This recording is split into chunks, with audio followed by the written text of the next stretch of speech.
नमस्कार,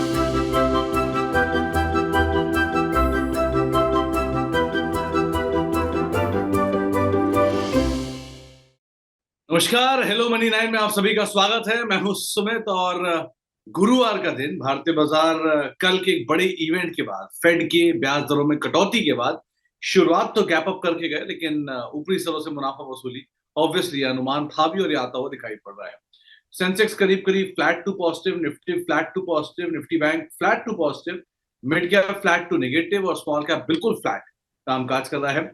advance decline में 1200 rather 1300 share बिकवाली में है और 1100 शेयर खरीदारी में है। सो इंडेक्स तो आपको थोड़ा बहुत हरे हरे निशान दिखाई पड़ेगा, लेकिन पोर्टफोलियो आप लोगों के शायद लाल निशान में दिखाई पड़े, गेन ना दिखे, क्योंकि ब्रॉडर मार्केट्स बिकवाली में कामकाज कर रहे हैं। आज आईटी इंडेक्स फिर भी चल रहा है 3/4% के आसपास की बढ़त यहाँ पर भी है। हालांकि जो ऊपरी बढ़त थी शुरुआती 1.5 से 2% की, वो वाइप आउट जरूर हो गई। फार्मा आधा परसेंट ऊपर कामकाज कर रहा है। फाइनेंशियल सर्विसेज फ्लैट है, एनर्जी आधा परसेंट नीचे, पीएसयू बैंक कल की तेजी के बाद आधा परसेंट नीचे और ऑटो इंडेक्स भी करीब करीब 1/4% की बिकवाली के साथ सो फार कामकाज करता हुआ दिखाई पड़ रहा है। सो कल के सत्र में एफआईएस की बिकवाली थी 1124 करोड़ रुपए के आसपास की। आज डीआईज कल के सत्र में डीआईजी की खरीदारी थी 2300 करोड़ रुपए के आसपास की। लेट्स सी ये आगे कैसे कामकाज करता है। बातचीत करने के लिए आज हमारे साथ रचित सर मौजूद हैं, जिनसे हम चर्चा करेंगे मार्केट्स को लेकर भी और रचित सर से बातचीत करेंगे बाकी आपके स्टॉक्स पर भी, सवालों पर भी, सब पर। रचित सर नमस्कार, स्वागत है कार्यक्रम में। उम्मीद है आपका कोलकाता दौरा आखिरी दौर में पहुंच गया होगा और आप इंजॉय कर रहे होंगे उसको। और कैसे देख रहे हो मार्केट्स को सर, क्योंकि बाजार तो फेड के ब्याज दरों में कटौती की उम्मीद थी, वो हुआ भी, और आमतौर पे ये देखा गया कि जब जब कटौती हुई है तब तब buy on rumour sell on news हुआ है। वही सेम सिचुएशन आज भी हुई, क्या किया जाए?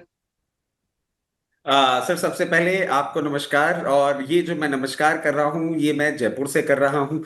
कलकत्ता दौरा मेरा खत्म हो गया, बट आपके बैकग्राउंड को देख के मैं समझ रहा हूँ कि आपका नमस्कार अभी मुंबई से ही हो रहा है। तो मैं तो सर घर वापसी कर चुका हूँ, अब आप घर वापसी करिए। तो कोशिश करके आपसे अगले हफ्ते आपके शहर में आके मिलना हो जाए। और सभी दर्शकों को भी नमस्कार। And sir as always thank you for having me here. Sir देखिए, ये पर्टिकुलर न्यूज के पहले ही जो हमने रनअप देख लिया था, चाहे उसका ट्रिगर पॉइंट ट्रम्प साहब का वो एक ट्वीट था, और उसके बाद बर्थडे विशेष और सारा का सारा हम साथ साथ हैं कि जितनी भी उनकी ट्यून्स थी वो उन्होंने गा ली। तो कहीं ना कहीं वो मूवमेंट आपको देखने को मिल गया था, और अब मार्केट कहीं ना कहीं हल्का सा एक प्रॉफिट बुकिंग टाइप पोजिशन बनाता हुआ दिख रहा है। कल परसों हमने निफ्टी की एक्सपायरी भी देख ली थी, आज सेंसेक्स की एक्सपायरी होती हुई दिख रही है। तो थोड़ा सा एक प्रॉफिट टेकिंग वाली बात है, नॉट समथिंग टू वरी। और सर ये स्टैंस चेंज हो जाता है जैसे ही हम 25 150 25 200 के ऊपर मेंटेन करने लग गए। एक कहीं ना कहीं क्लियर इंडिकेशन मार्केट्स को देख के लग रहा है कि अब हम यहां से 25 650 और 25 850 तक के लेवल्स भी जाने का दमखम रखते हैं। तो eight the very face of it कोई प्रॉब्लम वाली सिचुएशन नहीं दिख रही है। जो पोजीशंस हैं वो बना के रखनी चाहिए, और हायर लेवल पे प्रॉफिट बुकिंग आना लाजमी है, बस उतना ही हो रहा है। तो इसको बहुत ज्यादा रीड मत करिएगा, और ऐसा मत सोचिएगा कि मार्केट यहां से एक ट्रेंड रिवर्सल दिखाता हुआ आपको दिख सकता है। तो कोई ट्रेंड रिवर्सल की उम्मीद तो मत लगाइएगा, लेकिन हाँ, थोड़ा सा वो रेंज को ही प्ले कर रहा है। अपर एंड के आसपास आ गए तो प्रॉफिट टेकिंग लोअर एंड पे वापस पाया जाता है। सो रचित सर, दो सेक्टर जिसमें ऑब्वियसली एक तो बैंक है, जहां पर कल पीएसयू बैंक ड्राइवर था, गाड़ी चला रहा था, आज वो प्रॉफिट टेकिंग में है। और दूसरा आईटी, मतलब बढ़ नहीं रहा तो टूट भी नहीं रहा। सो क्या किया जाए इन दोनों में? सर देखिए, पीएसयू बैंक्स के लिए तो आपके शो के माध्यम से भी हमने बहुत बार ये बात करी है कि हम बुलिश हैं। और अभी भी आप देखिए, मतलब जिस तरीके से पूरा पीएसयू बास्केट है, और स्पेसिफिकली जो स्टेट बैंक का लेटली जो एक मूवमेंट देखने को मिला है, जब ऑट 786 790 लेवल्स पे चल रहा था तब भी एक बुलिश स्टांस था। और यही लेवल्स थे जो हम देख रहे थे आपको बहुत जल्दी देखने को मिल सकते हैं। स्टोरी अभी भी खत्म नहीं हुई है। पीएसयू बैंक्स का रनअप अभी चालू हुआ है। एक तो सबने पार्टिसिपेट भी नहीं किया है, और ये जो रनअप हम देख रहे हैं अभी इसमें और अपसाइड बाकी है। तो कोई भी ऐसी उसमें भी टेंशन वाली बात नहीं दिख रही है। इन डेज टू कम हम पीएसयू बैंक्स और एमडीएफसीज, क्योंकि हम एक ही पॉकेट की बात कर रहे हैं, तो दोनों को मैं एक साथ कवर कर लेता हूं। जैसे कि आज आपने देखा होगा पूना वाला फिनकॉर्प भी अपने न्यूज के चलते 52 वीक हाई पे ट्रेड किया था इनिशियली। तो एनबीएफसी और कुछ टाइम पहले ही बजाज फाइनेंस ने भी मूवमेंट आपको करता हुआ दिखाया था। कहीं ना कहीं एचडीबी फाइनेंशियल्स भी आपको अब एक लोअर लेवल पे सपोर्ट लेता हुआ दिख रहा है। तो पीएसयू पॉकेट और एनबीएफसी पॉकेट, इन दोनों में एक अपसाइड की अभी भी उम्मीद बाकी है। जो इन्होंने रिसेंट डेज में रनअप दिखाया है वो थोड़ा बहुत ही है, अभी मेजर स्टीम मैं समझता हूं बाकी है, और इस राइड को हमें कंटिन्यू करना चाहिए। जहां तक आईटी इंडेक्स की बात होती है सर, देखिए आईटी में एक ओवरहैंग है, जो ओवरहैंग कहीं ना कहीं ऐसे दिखा रहा है कि अब ट्रम्प साहब के साथ आपकी बातचीत तो सही तरीके से हो रही है, बट समझ सर एक सिचुएशन ना थोड़ी सी डाइसी क्यों लगती है कई कबार।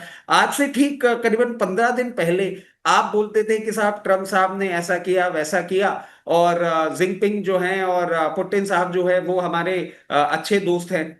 एकदम से उन्होंने ट्वीट किया, एकदम से आपने रीट्वीट किया, और चीजें की पूरी बदल गई। बट क्या ये अभी सस्टेनेबल है सर? जब तक डील नहीं हो जाती तब तक एक ओवरहैंग है जो आपको आईटी में देखने को मिल रहा है। दो अभी डेलीगेट्स आए थे और सारी उनकी मीटिंग हुई, और नेक्स्ट राउंड की बातें बातें सब फाइनलाइज होती हुई दिख रही हैं। बट अब क्या हो गया ना सर, मार्केट भी आप देखिए ईयर के स्टार्टिंग से इतना झेल चुका है कि मार्केट भी बोल रहा है भाई तुम लोग बैठ जाओ, समझ जाओ, सारी डील क्लियर कर दो, उसके बाद हमको बता दो। आईटी में मैं समझता हूँ डील होते होते, फाइनलाइज होते होते एक स्टीम है जो आपको अब बिल्डअप होती हुई दिखेगी। और जिस तरीके से स्टांस चेंज हुआ है, ऐसा लग रहा है आईटी इंडेक्स में भी वर्स्ट इज बिहाइंड अस। तो इसमें मैं ये नहीं कहूंगा फ्रेश बाइंग एग्रेसिवली कर ले, बट पोजीशन है तो बरकरार रखें, आने वाले समय में एक स्टीम आपको आती हुई दिख सकती है। ओके, पोजीशन बरकरार रखिए, नई खरीदारी अभी मत करिए। स्टांस बदला है लेकिन सेल से न्यूट्रल हुआ है, बाय अभी नहीं हुआ है। अब आते हैं जरा आज के टॉप गेनर लूजर पे। तो पहले सबसे ऊपर नाम आपको आज दिखाई पड़ेगा एचडीएफसी लाइफ का। सरप्राइज है ये, इनफैक्ट ये चलता है नहीं, लेकिन आज में चाल आते हुए दिखाई पड़ी है। इसके अलावा बजाज फाइनेंस, इटर्नल, कोल इंडिया, एलएनटी, यहाँ पर जब तक खरीदारी आज के सत्र के अंदर आते हुए दिखाई पड़ रही है। कुछ और शेयरों में जहां पर आज हलचल देखने को मिल रही है, उसमें सेलेक्टिव स्टॉक्स में जो वहां बिकवाली है, कोल इंडिया में है, टाटा मोटर्स में है जहां बिकवाली देखने को मिल रही है, बीईएल ओएनजीसी जहां पर बिकवाली देखने को मिल रही है। मिड कैप के टॉप गेनर में एलआईसी हाउसिंग है, एस्कॉर्ट्स है, एवी कैपिटल है, एलएनटी फाइनेंस है जहां पे खरीदारी है। और मिड कैप के लूजर में पेज इंडस्ट्री है, ओला इलेक्ट्रिक है, पीआई इंडस्ट्री है, प्रीमियर एनर्जीज है जहां पर बिकवाली देखने को मिल रही है। स्मॉल कैप गेनर में आज पूना वाला फिनकॉर्प खरीदारी में है, न्यूजन सॉफ्ट खरीदारी में है, जेन टेक्नोलॉजीज खरीदारी में है, एचएफसीएल में खरीदारी है। बिकवाली वाली साइड पर रिलायंस पावर, नवीन फ्यूरी, गॉडफ्रे फिलिप्स और एचबीएल इंजन जहां पर बिकवाली देखने को मिल रही है। तो सर एचडीएफसी लाइफ आज ये टॉप गेनर में निफ्टी के दिखाई पड़ रहा है, और ये सरप्राइज आमतौर पे चलता है नहीं, आज चल पड़ा। कैसे देख रहे हो आप इसे? सर देखिए एचडीएफसी लाइफ जैसा कि आप बता रहे हैं ना कि चलता नहीं है, आज चल पड़ा, बट क्या ये पर्टिकुलर चाल जो है ये आपको और आती हुई दिखेगी? सर जिस तरीके से इसने मूवमेंट किया है, मैं एक ही चीज बोलूंगा, अगर आपके पास पोजीशन है तो अभी एकदम से ना बहुत एग्रेसिव स्टांस चेंज नहीं होता हुआ दिख रहा है। अगर आप इसको देखेंगे कहीं भी, अगर आपने इसको नियर टर्म के लिए लेके रखा हुआ था और आप प्रॉफिट बुक करना चाह रहे हो, तो कहीं भी 798, 810, 808 इस रेंज में एक बार आप प्रॉफिट बुक कर सकते हैं। इसको सर थोड़ा सा टाइम अभी लग सकता है, मैं समझता हूं 824 लेवल्स को ब्रीच करने में इसको थोड़ा टाइम लगेगा, और उसके बाद एक फ्रेश अपसाइड आएगा। तो जो मीडियम टर्म या लॉन्ग टर्म के लिए लेके बैठे हुए उनको तो कुछ भी नहीं करना है, बट जो शॉर्ट टर्म ट्रेडिंग बेट के लिए इसमें लेके रखे हुए थे अपनी position, they should brace their self 798, 808, 810 के लेवल्स पे एक बार प्रॉफिट बुक करें, और फिर 824 के ऊपर ब्रेकआउट आएगा तो नई जर्नी ये चालू करेगा। ओके, तो 785 पे एचडीएफसी लाइफ कामकाज करता हुआ दिखाई पड़ रहा है। चलिए अब शुरुआत करते हैं सवाल जवाब के सिलसिले की, और बातचीत करते हैं रचित सर से आपके सवालों पर। अगर आपका भी कोई सवाल है, आप भी रचित सर से किसी भी शेयर को लेकर उनकी राय जानना चाहते हैं, तो आप हमारे साथ जुड़ सकते हैं। माध्यम आपकी स्क्रीन पर है 9311121874, ये हमारा व्हाट्सएप नंबर है जिसके जरिए आप इस कार्यक्रम का हिस्सा बनिए। साथ ही साथ आप money9query@tv9.com इस ईमेल आईडी पर भी मेल कर सकते हैं। इसके अलावा आप ट्विटर यानी कि एक्स, फेसबुक और इंस्टा के जरिए भी हमारे साथ जुड़ सकते हैं, और वहां पर भी सीधे सीधे अपने सवाल पूछ सकते हैं। प्लस अगर आपने मेंबरशिप ले रखी है तो आप मेंबरशिप के जरिए आउटराइट ही हमारे साथ जुड़ सकते हैं। 3 मेंबरशिप आपकी स्क्रीन पर है, जिनके जरिए आप सीधे सीधे हमारे साथ किसी भी कार्यक्रम में जुड़ सकते हैं और अपना सवाल हमसे पूछ सकते हैं। राजू तिवारी साहब का सवाल आया है पहला। ये पूछ रहे हैं कि NaCl क्या ये गुड लेवल पर है? मुरुगप्पा ग्रुप की कंपनी है, 2 साल का इनका टाइम फ्रेम, क्या इसको लेना चाहिए या नहीं लेना चाहिए? सर NaCl की ये बात कर रहे हैं और अभी 234 पे चल रहा है। देखिए, राजू जी को मैं एक ही बात यहाँ पे सुझाना चाहूंगा कि कंपनी अच्छी है। अगर आप इसको अच्छे टाइम ड्यूरेशन के लिए ले रहे हैं तो डेफिनेटली आप यहाँ पे थोड़ी थोड़ी पोजीशन बनाइए। और थोड़ी थोड़ी मैं क्यों बोल रहा हूँ, अभी जिस तरीके से ये नीचे जा रहा है, हो सकता है आपको थोड़ा सा लोअर लेवल अभी और दिखाए। अभी 234 पे चल रहा है। मैं समझता हूं आपको एक बार ये 216 212 के भी लेवल्स दिखा सकता है, यहां पे ले। फिर थोड़ा सा 3-4 रुपए नीचे आए, वहां पे ले। इसका एक एक्सट्रीम सपोर्ट है जो इसको नहीं तोड़ना चाहिए, और वो एक्सट्रीम सपोर्ट इसका निकल के आता है 184। जब तक 184 के ऊपर ये मेंटेन कर रहा है, थोड़ा सा लोअर लेवल से जाके ये बाउंस बैक दिखाएगा। और फिर आपको आने वाले समय में 340 360 तक के लेवल्स भी दिखा सकता है। तो बाइंग करें यहां भी, और लोअर लेवल है वहां भी। एक स्ट्रिक्ट स्टॉप लॉस रखिएगा 184, उसके ऊपर जब तक मेंटेन करता है अपसाइड की स्टोरी आप प्ले कर सकते हैं। तो आप 180 के ऊपर जब तक मेंटेन कर रहा है, आप इसे होल्ड कर सकते हैं। लास्ट क्वार्टर के नंबर ऑलरेडी टर्न अराउंड दिखा चुके हैं। डायरेक्टर साहब जरा NaCl का चार्ट लेकर आइए, और चार्ट को भी आप 6 महीने के चार्ट में डाल दीजिए, तो ज्यादा बेहतर सिचुएशन आपको दिखाई पड़े। बल्कि YTD कर दीजिए तो और अच्छा है, क्योंकि इस शेयर ने जिस तरह की तेजी दिखाई है, वो मतलब जबरदस्त उछाल था मुरगप्पा के आने के बाद से।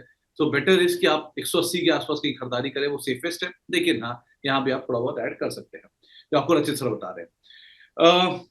PD गर्ग साहब, ये हमारे एक दर्शक भी हैं, साथ साथ मेंबर भी हैं। इनके पास एक्मे सोलर के शेयर हैं और ये नई खरीदारी करने की इच्छा रख रहे हैं।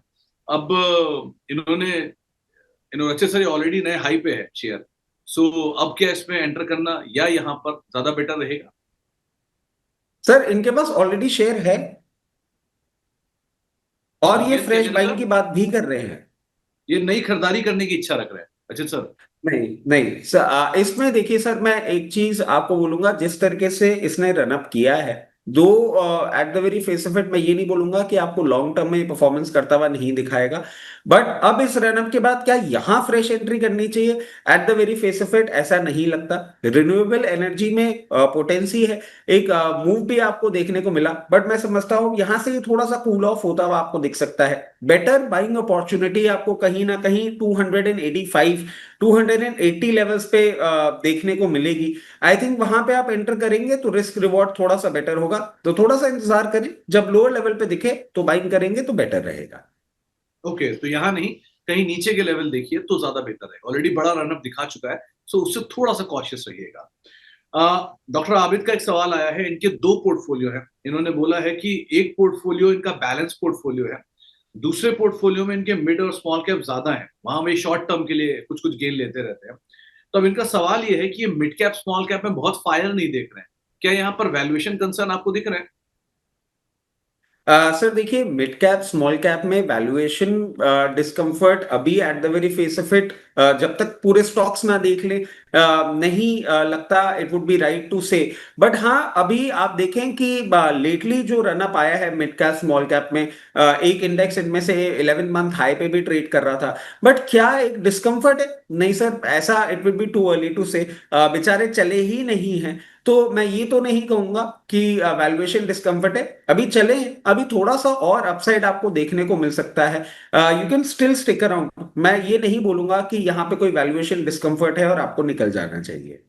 तो यहाँ वैल्यूएशन डिस्कम्फर्ट तो नहीं है डॉक्टर साहब। हाँ, केस टू केस बेसिस पे ये वेरी करता है। कुछ जगहों पे आपको मिल सकता है, कुछ जगहों पे नहीं मिलेगा, लेकिन ऐसा हर जगह पे नहीं है। कुछ जगह फ्रॉथ है, कुछ जगह नहीं है। अभी कुछ दिन पहले इनफैक्ट एक इंटरव्यू भी परसों नरसों ही मैंने रिकॉर्ड किया है अमीषा बोरा मैम के साथ। उन्होंने भी ये बात मेंशन करी कि थोड़ा सा मिड कैप स्मॉल कैप में फ्रॉथ है, लेकिन इंडिया हमेशा से प्रीमियम था, प्रीमियम है और प्रीमियम ही रहेगा। सो ऐसा कुछ नहीं है, वो आपको प्रीमियम ही देना पड़ेगा उसके लिए। तो आप बहुत महंगे और कम महंगे में के बीच में घूम रहे हो, लेकिन सस्ता कभी नहीं होगा। सो उस पार्ट को आप ध्यान रखना है। कपिल अहमद साहब का एक सवाल है। पहले तो बहुत बहुत शुक्रिया अहमद साहब हौसला अफजाई के लिए। इन्होंने एबीबी के शेयर ले रखे हैं 5380 रुपए के दाम पे। और दूसरा सवाल ये कि क्या वोल्टैम्प में बल्क बाइंग कर सकते हैं?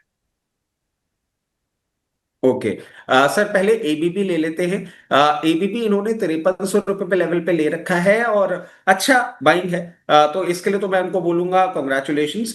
अभी जिस तरीके से ये चल रहा है मैं समझता हूँ आपको 5730 तक के लेवल्स बहुत कंफर्टेबली ये दिखाने का दमकम रखता है। एक थोड़ा सा बेस फॉर्मेशन किया है, उसके बाद अब चलना चालू होने की कोशिश कर रहा है।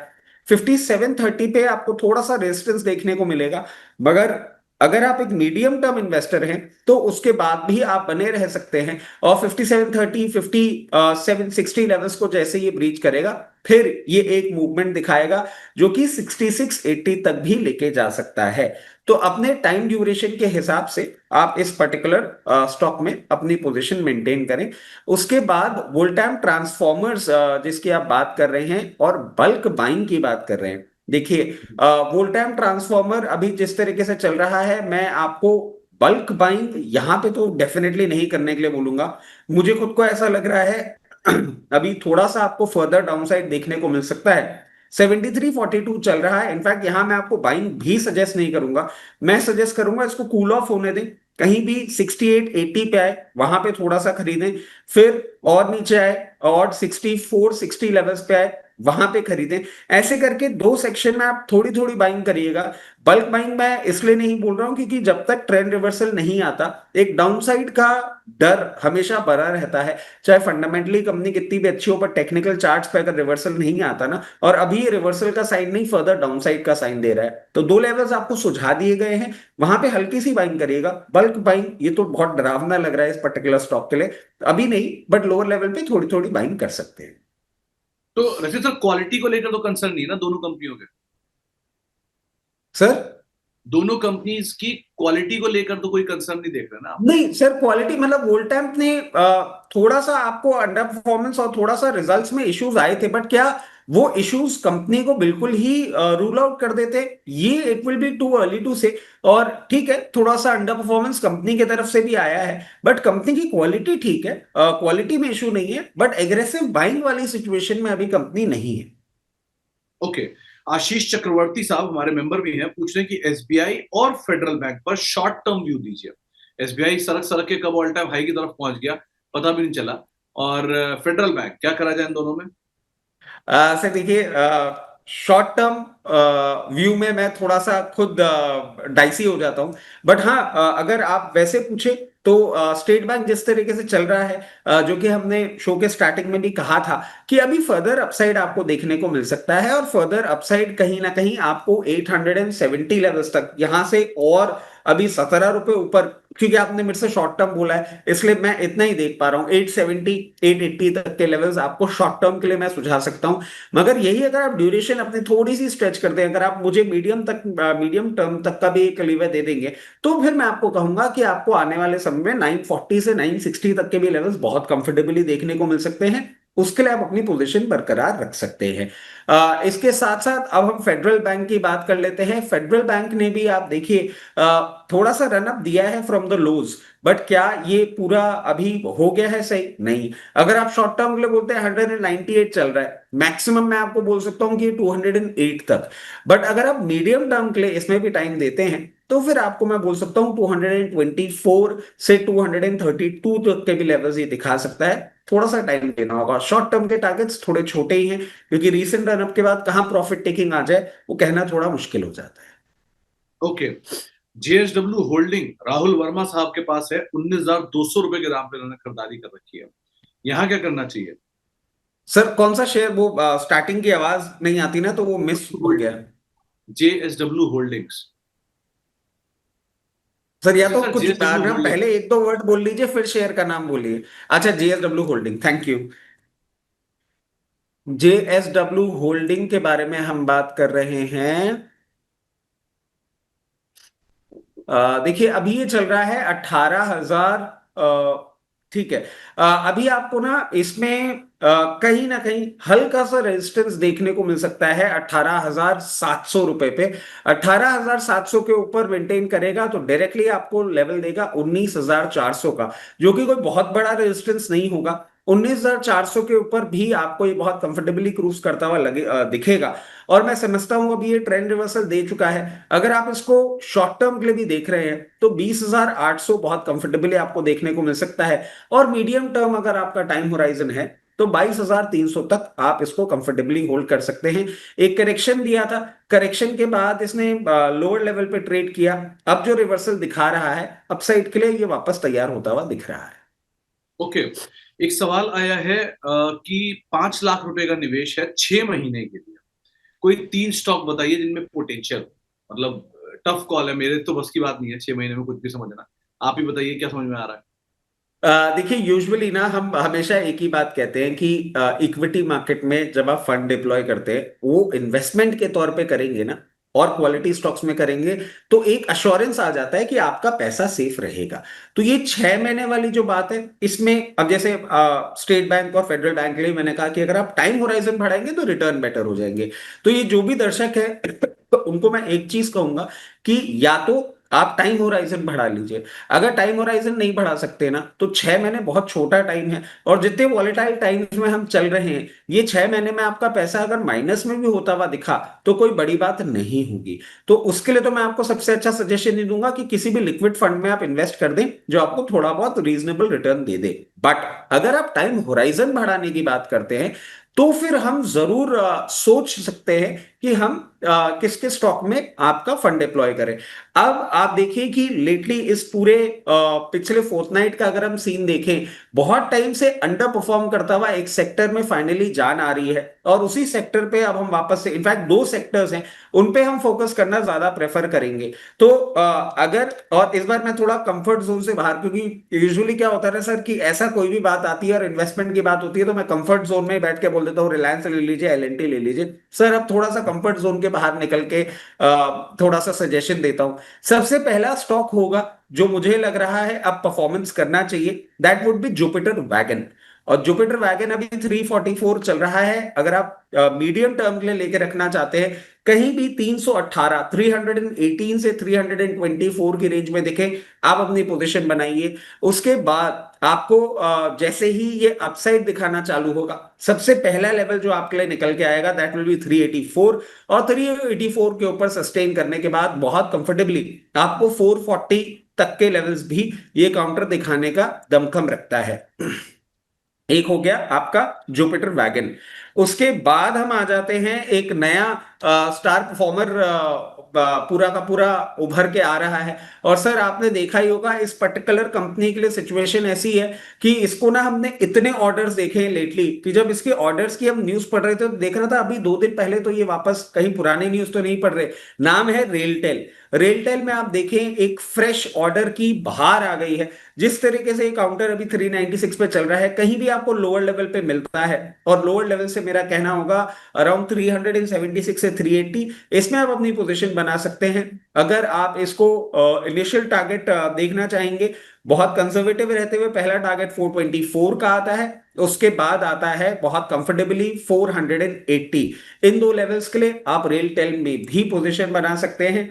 अब आ जाते हैं हमारा सदाबहार और बिल्कुल नहीं चला, बिल्कुल अंडर परफॉर्म करता हुआ एक काउंटर, एचएएल। एचएएल अभी एक रेंज में ही है। आपने इस वीक और कुछ दिनों में इसमें एक मूवमेंट जरूर देखा है, बट क्या ये ओल्ड ग्लोरियस मूवमेंट करता हुआ दिख रहा है? नहीं। अभी क्या ये नीचे जा सकता है? बिल्कुल जा सकता है। 4650, 4660 की रेंज में आए, यहां पे आप पोजीशन बनाए। इस पे आपको वेट करना, I am so sorry, wait करना होगा थोड़ा सा। ये अभी जिस तरीके से मूव कर रहा है, एक बार नीचे आके वापस जब ऊपर जाएगा, बहुत नियर टर्म टारगेट आपको देगा 5110 का। 5110 के ऊपर डायरेक्ट एक बोलते हैं ना खुला आसमान, खुला नीला आसमान, वहां पे ये लेके जाएगा, और 5660 भी आपको टारगेट देता हुआ दिखाएगा। एक जिसके बारे में हम बहुत टाइम से बात कर रहे थे, परफॉर्म नहीं कर रहा था, 424 लेवल्स, बीईएल की मैं बात कर रहा हूं, 424 लेवल्स के नीचे जब ये गया था तो हमने 364 लेवल्स पे तब से बाइंग करने की बात कर रखी थी। एग्जैक्ट 364 लेवल से इसने बाउंस बैक दिखाया है। अब जिस तरीके से मेंटेन कर रहा है, अभी आपको इन लेवल्स पे थोड़ा रेजिस्टेंस देखने को मिल सकता है, कहीं भी आपको 388 से 396 की रेंज में मिले आप इसमें भी अपनी पोजीशन बना सकते हैं। पहला लेवल जो हमारे लिए निकल के आ रहा है अब इस मूवमेंट के बाद, दैट विल बी 444, 444 रुपए, और उसके ऊपर 472 के लेवल्स भी आपको ये दिखाने का दमखम रखता है। तो ये कुछ स्टॉक्स हैं, इनको आप देखें, इनको स्टडी करें। ये डायरेक्टली एक कोई इन्वेस्टमेंट एडवाइस नहीं है, एक आपको पूरा एक डिटेल दे दी गई है कि क्यों कौन सा सेक्टर, अकॉर्डिंगली अपने फाइनेंशियल एडवाइजर से बात करके आप फिर इसमें इन्वेस्ट कर सकते हैं। अच्छा सर, कोलकाता का कनेक्शन है क्या जुपिटर जुपिटर वैगन में? आपने पहला नाम ही वही लिया, वहां से कुछ अच्छा गैदर करके लाए हो क्या वहां से? सर कहाँ का कोलकाता का नहीं सर, एक्चुअली कोलकाता का कनेक्शन तो अपनी जगह। सर जुपिटर वैगन ना, मतलब होता है ना कि हर किसी भी इंसान का, मतलब चाहे मैं ट्रेडर हूं, चाहे मैं इन्वेस्टर हूं, चाहे एक है ना, कुछ कुछ स्टॉक्स होते हैं आपके फेवरेट। रेलवे के जैसे ही बात करते हैं सर, एक जमाना था मेरा फेवरेट था आईआरसीटीसी।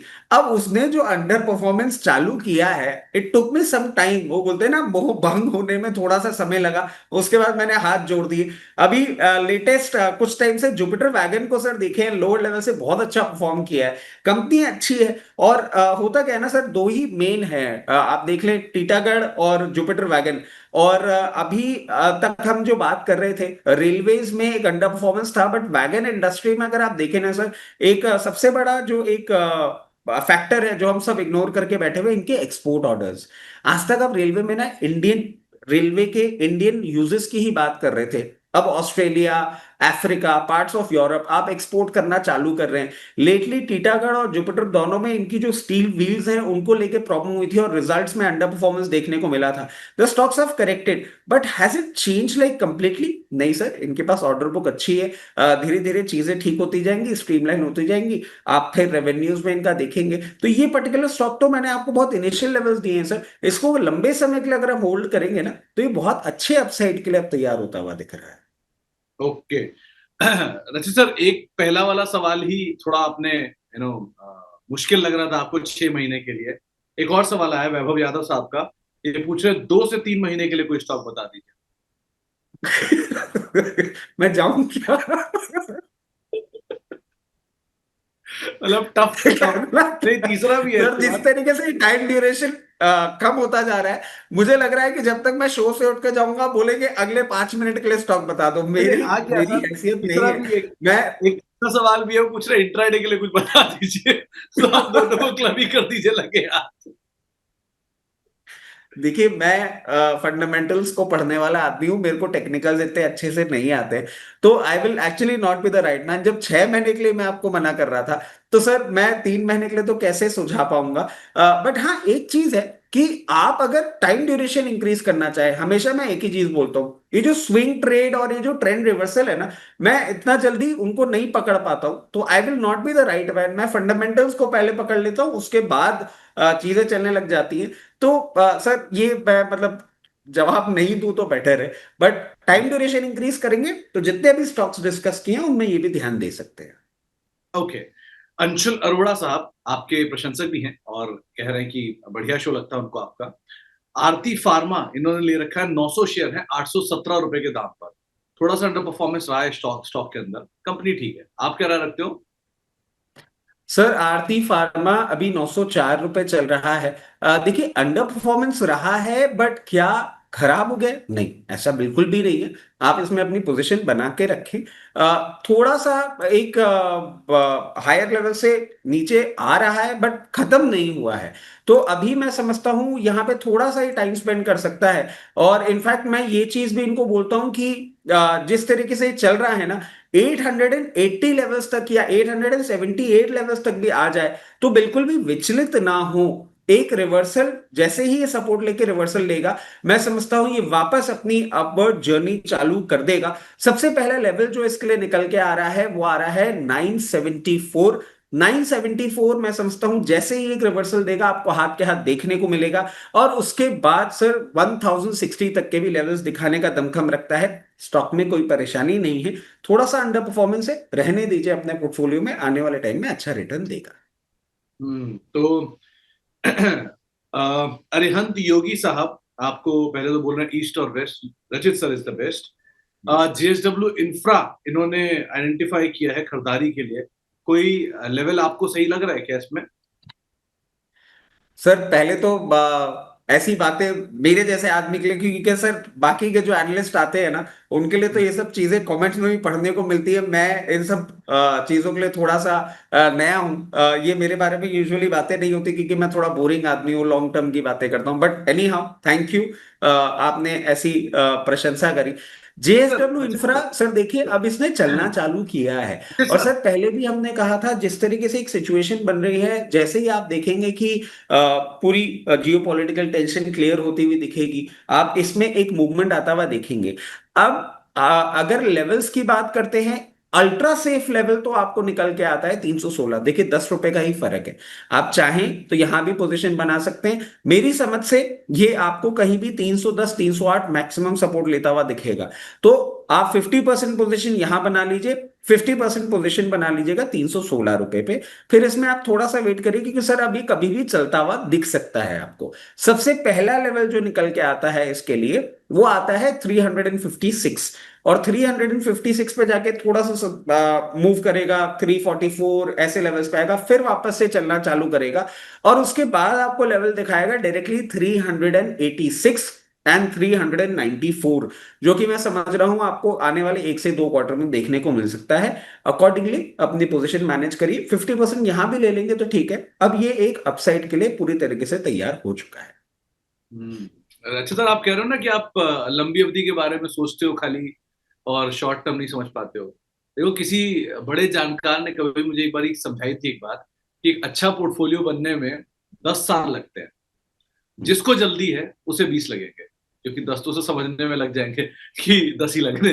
तो इसीलिए ठीक है, अगर आपको लग रहा है कि नहीं, मार्केट में आज ही सब कुछ होना है, तो आज तो पॉसिबल नहीं है। एनीवेज, आगे पर वो बढ़ते हैं। बोलते हैं ना, investment is just like farming. मतलब हाँ। जितना एक्सपेंसिव आप प्रोडक्ट उगाने की कोशिश करेंगे ना, वो उतने ही साल लेता है। मतलब कुछ कुछ ऐसे पेड़ पौधे होते हैं जो 4 साल 6 साल के बाद फ्रूट्स देना चालू करते हैं। जो अपने ये वाले होते हैं बेचारे, आटा चावल दाल ये हाथ के हाथ उग जाते हैं और आपको हाथ के हाथ एग्जिट कर लेते हैं। तो if you or want quality you have to give time. इसमें इंटरेस्टिंग भी है, खरपतवार सबसे जल्दी उगती है, जो किसी काम की नहीं होती। सो हाँ जितनी ही लो क्वालिटी होगी उतनी जल्दी उगती चली जाएगी। सो इस बात का भी ध्यान रखना पड़ेगा। खैर, आगे बढ़ते हैं। अंकित राज साहब पूछ रहे हैं कि अर्बन अर्बन अर्बन लिखा है, शायद कंपनी आगे जोड़ना भूल गया वो। लेकिन अर्बन कंपनी में क्या किया जाए? 60% के आसपास की तेजी आ चुकी है लिस्टिंग के बाद, 1-2% और चल गया ऊपर से। बहुत तरह के पक्ष विपक्ष है इसमें। कुछ लोग कह रहे हैं मोनोपोली है कंपनी की, बढ़िया चलेगा, आगे कुछ है ही नहीं, ऐसा वैसा ग्रोथ, इससे बढ़िया कुछ है ही नहीं बाजार में। आप क्या राय रखते हो, क्या किया जाए? सर देखिए, यूजुअली आपने देखा ही है, मैं न्यू एज कंपनीज को जिस तरीके से देखता हूं मैं, क्योंकि थोड़ा सर ओल्ड स्कूल थॉट है ना। बट सर ये एक एक्सेप्शन है। और ये एक्सेप्शन क्यों है? क्योंकि सर मैंने इस कंपनी को ना प्रॉपरली चैनल चेक किया है। अब चैनल चेक मैं आपको बताऊं भला, इसमें थोड़ा सा सर मैं 1-1.5 मिनट ले लेता हूं। चैनल चेक की जब मैं आपसे बात कर रहा हूं, मैं आपको बताता हूं sir, there was a time जब ये लॉन्च हुए थे ना, और इनकी हम सर्विसेज लेते थे। एक तो हाथ के हाथ ये लोग आ जाते थे, और ना ये डिस्काउंट कूपन्स बहुत अच्छे अच्छे देते थे। मतलब 150 रुपीज में ये रिपेयर हो जाएगा, ये ट्यूबलाइट का काम हो जाएगा, ये पंखे का काम हो जाएगा, ये नल का काम हो जाएगा। फिर धीरे धीरे इन्होंने 200 रुपए किए, धीरे धीरे करके चीजें बढ़ी। और अब क्या हो गया है सर, हम लोग प्रैक्टिकली हो गए हैं एडिक्ट। और क्यों हो गए हैं एडिक्ट? अब हम जिस तरीके के स्ट्रक्चर में आ गए ना, देखिए पहले क्या होता था सर, जब हम छोटे थे, बिजली में प्रॉब्लम आती थी, जो बिजली का सामान बेचने वाली दुकान होती थी ना, वहां पे चले जाते थे, वो सामान के साथ बिजली वाला भेज देता था रिपेयर के लिए। अब नहीं होता सर ऐसा। जयपुर जैसे छोटे शहर में भी नहीं होता। आपको लेबर अलग ढूंढना पड़ता है, पार्ट्स अलग आपको लेने पड़ते हैं। तो वहां पे काम आ जाता है अर्बन कंपनी। ये अभी for the time being monopoly, क्या कंपटीशन आ सकता है? आ सकता है, बट कंपटीशन को आने में, कंपटीशन को सेट होने में थोड़ा टाइम लगेगा। इनके अब मैं ऐसे लोगों को जानता हूं जो मेरे घर में पिछले 3 साल से आ रहे हैं, 4 साल से आ रहे हैं। और अब इन्होंने क्या किया सर, अब इन्होंने प्रीमियम चार्ज करना चालू कर दिया है। और अब ये मैं बता रहा हूं आपको पिछले 6-8 महीने की बात, but you are ready to pay, क्योंकि आपको पता है कि आप अगर इनको पैसे नहीं देंगे ना, तो आप दूसरा आदमी ढूंढने में 3-4-5 दिन लगा देंगे और वो हो जाएगी प्रॉब्लम। तो अब इन्होंने अपना मार्जिन, अपना प्रॉफिट स्मग करना चालू कर दिया है। एंड ये कोई भी नई कंपनी आती है जिसके पास डेटाबेस हो, सब कुछ हो, ये स्ट्रक्चर क्रिएट करने में उसको लगेगा टाइम। और सर देखा भी था, इनके जो रीसेंट नंबर्स आए थे वो भी बहुत अच्छी तरीके से इंप्रोवाइज होते हुए आए थे। तो अर्बन कंपनी में मैं जरूर आपको कह सकता हूं, you can stay invested, you can put your money, but at a lower level. अब अगर इन्होंने आईपीओ पे अप्लाई किया था और इनका आ गया, तो मैं इनको एक ही चीज बोलूंगा कि पूरा का पूरा तो लिक्विडेट ना करें यहां पे, बट पोर्शंस जरूर दें। क्योंकि देखिए अच्छा रिटर्न मिल रहा है, और बिल्कुल ऐसा तो है नहीं कि ये वन साइड मूवमेंट ही करेगा, डाउन साइड में नहीं आएगा। 172 174 रेंज में थोड़ा थोड़ा प्रॉफिट बुक करना अपना चालू कर दें, और फिर वेट करें, और अपसाइड आएगा बट एक साथ नहीं आएगा। So you getting profits, book partial profit and wait, let's see how it pans out. अगर फ्रेश पोजीशन ये बनाने की बात करें, जितने भी दर्शक सोच रहे हैं फ्रेश पोजीशन बनाने के लिए, उनको मैं कहूंगा और 20-25% फंड यहां पे एक बार डिप्लॉय कर दें। इसको मॉनिटर करें आने वाले समय में ये किस तरीके से मूव करता है। जब लोअर साइड जाएगा तब हम और देखेंगे कि कैसे कैसे इसमें पोजीशन बढ़ानी है। टिल दैट टाइम बहुत एग्रेसिव नहीं होने के लिए बोलूंगा, बट हाँ, इस कंपनी के लिए मैं आपको बोल सकता हूं कि न्यू एज कंपनीज में ये एक ऐसी कंपनी है जो आने वाले समय में भी आपको अच्छा रिटर्न देती हुई दिख सकती है। अच्छा सर, आपके सेंटेंस में ना दो छोटी सी गलतियां हैं। पहला कि आपको गिफ्ट वाउचर की क्या जरूरत है, आप जैसे लोगों के लिए वाउचर नहीं बने होते सर, वो हम जैसे लोगों के लिए वाउचर होते हैं। आप क्या करोगे वाउचर लेके? मुफ्त वाउचर, डिस्काउंट वाउचर, वो आपके लिए नहीं है, हमारे जैसे लोगों के लिए। एक। सर दूसरा, एक जयपुर सर कोई छोटा शहर नहीं है।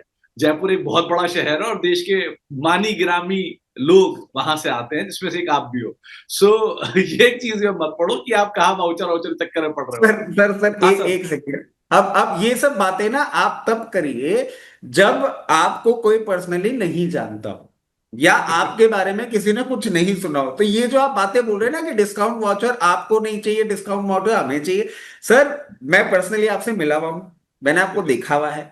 आप क्या कैरी करते हैं, क्या पहनते हैं, और कितने आपके पास सूट्स हैं और कितनी आपके पास शर्टें हैं। मैं तो गरीब बढ़िया हूँ सर, सफेद शर्ट ही रोज पहन के बैठा रहता हूँ। 6 है मेरे पास टोटल, पूरे हफ्ते में उसको खींचतान के खत्म कर लेता हूँ। सर वो आपके पास टाई सूट ये वो सब इतने सारे वो एक्सेसरी इतनी सारी, इतना महंगा मोबाइल फोन आप काम में लेते हैं, महंगी महंगी गाड़ियों में आप घूमते हैं, आपको वाउचर की जरूरत पड़ गई। मैं बेचारा गरीब आदमी, सब लोग जानते हैं मोटरसाइकिल पे पूरी देश नापने का वो करता हूँ, क्योंकि गाड़ी पे पेट्रोल जलाने की हैसियत नहीं है। कहाँ बातें कर रहे हैं सर, देखो मेरे लिए तो देखो 100 रुपए का देखो डिस्काउंट भी बहुत बड़ा होता है। देखो देखो रचित सर, वो क्रॉस प्रमोशन बोलते हैं। आप ब्लैक व्हाइट शर्ट पहन के बैठे हो ताकि वो लॉ वाला पार्ट भी प्रमोट होता रहे साथ साथ आपके मीडिया एंड जर्नलिज्म के, मतलब ये एनालिस्ट के, तो इसलिए छोड़ दो ये सब। मेरा मीडिया की भी मुझे पता है। और रही बात बाइक, मतलब जितने की गाड़ी आती लोगों की उतनी तो बाइक लेके चलते हो आप, छोड़ दो आप वो सब बातें, वो अलग की बातें है। खैर आगे बढ़ते हैं, इसमें हम कभी और डिबेट करेंगे। एक सवाल आया है रचित गुंजन जी का। वो पहले तो आपके प्रशंसक भी हैं, और उन्होंने सवाल पूछा है, सवाल निकल गया तेजी में। अच्छा, शंकर सिंह के साहब का सवाल लेता हूं तब तक। पहले तो उन्होंने पूछा है कि मिंडा कॉप, क्या इसमें कप एंड हैंडल वाला ब्रेकआउट दिख रहा है? आपको कहीं दिखा है कि कप कप और हैंडल, मतलब मुझे समझ में नहीं आता, आपको दिख रहा है क्या कहीं? सर मैं लेटली ना ये सब चीजें स्टडी करने लग गया हूँ। मतलब इतना मैं एक्यूरेट नहीं हो पा रहा हूँ इसमें, बट थोड़ा थोड़ा मैं स्टडी क्यों कर रहा हूँ, क्योंकि सर क्या है ना कि कभी कभार मेरे को आपके अंशुल जी जो हैं उनके साथ शो करना होता है, या कई कभार प्रदीप हल्दर जी है उनके साथ शो करना होता है, और वो सब ये सब जब बातें कर रहे होते हैं ना, तो मुझे लगता है यार मैं थोड़ा सा अंडर एजुकेटेड हूँ। तो मैं भी थोड़ा सा बातें करने लग गया हूँ, बेस फॉर्मेशन, ब्रेकआउट और ये सब चीजें मैं भी बोलने लग गया हूँ। बट जितना मैं जानता हूं टेक्निकल एनालिसिस, अभी cup and handle pattern at the very face of it बहुत क्लियर नहीं दिख रहा है। उसके लिए थोड़ा सा और इसको अपसाइड दिखाना होगा। तो जितना मैं जानता हूं, I might be wrong, I think they are the better people to जज, बट मैं स्टॉक के लिए वैसे आपको कमेंट्री कर देता हूं कि मिंडा कॉर्प को आप देखें, अभी तक इस पर्टिकुलर काउंटर ने अंडर परफॉर्मेंस दिखाया है। और सर आज के डेट में भी आप देखेंगे ना, मिंडा कॉर्प थोड़ा लोअर लेवल से ऊपर जा रहा है। आज जैसे सुब्रोस देखेंगे आप, यूनिपार्ट्स देखेंगे, ये कुछ कुछ कंपनीज हैं जो अभी तक ऑटो के साथ और ऑटो एंसेलरी के साथ मूवमेंट करती हुई नहीं गई हैं। इनफैक्ट इन्हीं के जो भाई की कंपनी है Uno Minda, that has perform, वो आपके चैनल के माध्यम से हमने कवरेज में भी रखा था लोअर लेवल से, और परफॉर्म कर चुका है। तो अब इसमें करना क्या चाहिए? देखिए, cup and handle pattern, I don't think it is happening right now. थोड़ा सा ऊपर जाएगा तो वो क्लियरली दिखेगा, बट वैसे अगर आप देखें 530 रुपए पे चल रहा है, अंडर परफॉर्मेंस बहुत टाइम से रहा है। मैं समझ रहा हूं सबसे पहला लेवल 546 आपको बहुत जल्दी देखने को मिल सकता है, और उसके बाद आप इसमें थोड़ा सा समय देंगे तो 580 और 580 के बाद 624 भी इसमें अभी, क्योंकि इतना अंडर परफॉर्मेंस रहा है ना, तो आपको बहुत जल्दी देखने को मिल सकता है। अगर पोजीशन है तो बिल्कुल मेंटेन करें, एक अपसाइड के लिए स्टॉक तैयार है।